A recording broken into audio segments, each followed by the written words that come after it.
De l'Évangile de Jésus-Christ selon saint Jean, chapitre 2, versets 13 à 22.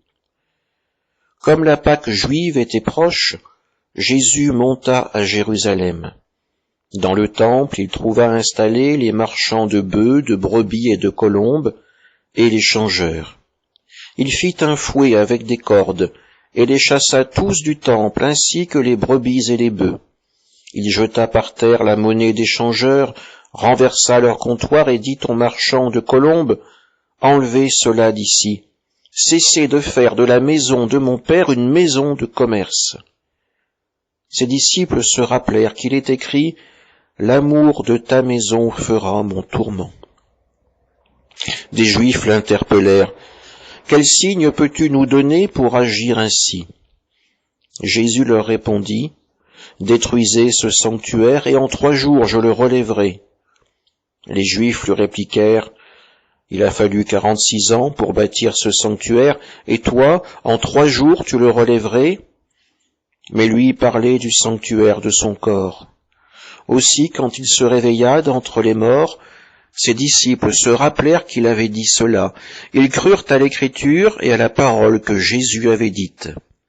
Acclamons la parole de Dieu. L'évangile de ce jour s'ouvre avec cette scène que nous connaissons bien et qui demeure toujours impressionnante, celle de Jésus qui chasse les marchands hors du temple. Bien sûr, les marchands sont nécessaires dans le culte d'Israël. Il faut pouvoir se procurer ce qui va servir au sacrifice, animaux, parfums, ce qui va être brûlé devant le Seigneur. Pourtant, ce commerce prend de plus en plus d'ampleur, et finalement, ce lieu qui est censé être celui de la prière perd de son sens et devient simplement un lieu de commerce, de choses matérielles. Jésus veut rappeler à ces hommes que le sanctuaire est avant tout le lieu de la prière.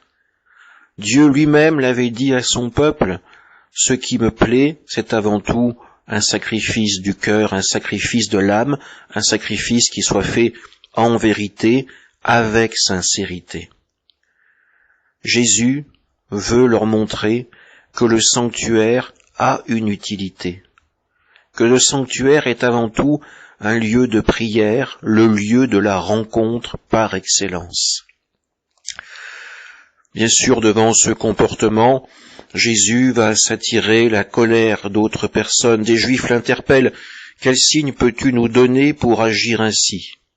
Et sa réponse que nous comprenons que trop bien, « Détruisez ce sanctuaire et en 3 jours je le relèverai. » Bien sûr, pour nous, chrétiens, nous y voyons déjà l'annonce à la fois de la passion, mais aussi de la résurrection, de la vie triomphante, de la vie qui a eu raison de la mort. À travers cet évangile, nous pouvons aussi nous poser la question, notre relation avec les églises de nos villages, de nos quartiers. Avons-nous encore le goût d'aller y prier en dehors des Eucharisties? Avons-nous encore le goût d'y entendre réciter le chapelet, de participer à l'adoration, d'y recevoir le sacrement du pardon? Faisons-nous de ces maisons un simple lieu de célébration, ou arrivons-nous à faire de nos églises des maisons de prière? Amen.